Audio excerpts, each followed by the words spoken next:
Detail చూస్తే మాజీ ముఖ్యమంత్రి కేసీఆర్ పై ఎంపీ రఘునందన్ రావు మండిపడ్డారు.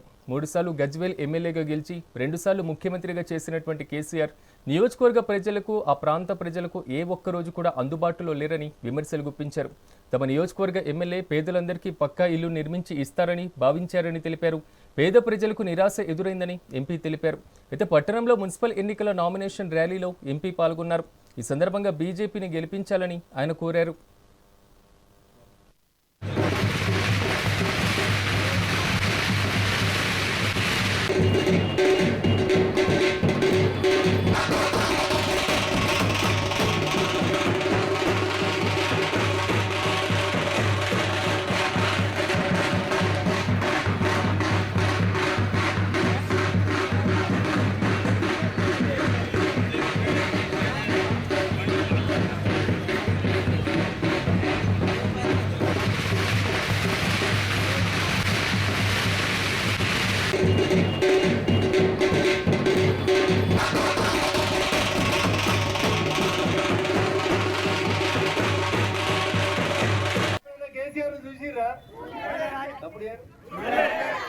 పోలీసులు పోయి నోటీస్ ఇస్తే చెప్తున్నాడు, నేను మున్సిపల్ ఎలక్షన్లలో ప్రచారంలో ఉందా అన్నాడు.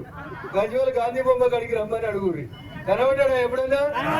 12 ఏళ్ళ కోలే 2 సార్లు వచ్చిండ. ఎవరు వస్తాయి? ఆయన వస్తే ఆయన కంటే ఎక్కువ మంది పోలీసు వాళ్ళు వచ్చిర్రు. పేరుతో క్యాంప్ ఆఫీస్ కట్టుకున్నాడు 10 కోట్లు ఖర్చు పెట్టి. ఆ 10 కోట్లు మనకింత 5 లక్షలకు ఇల్లు 50, 100, 200 ఇల్లు అవుతుండే. అయినా క్యాంప్ ఆఫీస్ లో ఉన్నాడా ముఖ్యమంత్రి? ఎప్పుడైనా మీ దరఖాస్తు తీసుకురాని మీ కష్టమేందో వింటా అన్నాడా? మరి ఎవరు వస్తున్నారు? ఆయన పేరు చెప్పి దోసుకునే వాళ్ళు వస్తున్నారు. సిద్దిపేటకెళ్ళి వస్తాడు, పట్టణకెళ్ళి ఇంకొక ఆయన వస్తాడు. వీళ్ళకి రియల్ ఎస్టేట్ చేసుకోవాలి, భూములు ఎట్లా అమ్మాలి, గరీబులను ఎట్లా బెదిరించాలనేది వాళ్ళ ఆలోచన. అంతేనా?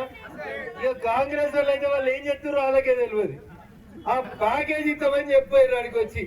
మరి రేవంత్ రెడ్డి ముఖ్యమంత్రి అయితే మల్లన్న సాగర్ ముంపు గ్రామాలకి, ముట్రాజపల్లిలో ఉన్న డబుల్ బెడ్రూమ్లకి 240 కోట్లు ప్యాకేజ్ ఇస్తా అని చెప్పారు. 2 రూపాయలు వచ్చినాయక్క? 2 రూపాయలు అడుగు. 240 కోట్లు కాదు, 2 రూపాయలు వచ్చినాయా? మరి కిసొంటలో కోటేద్దామా? కేసీఆర్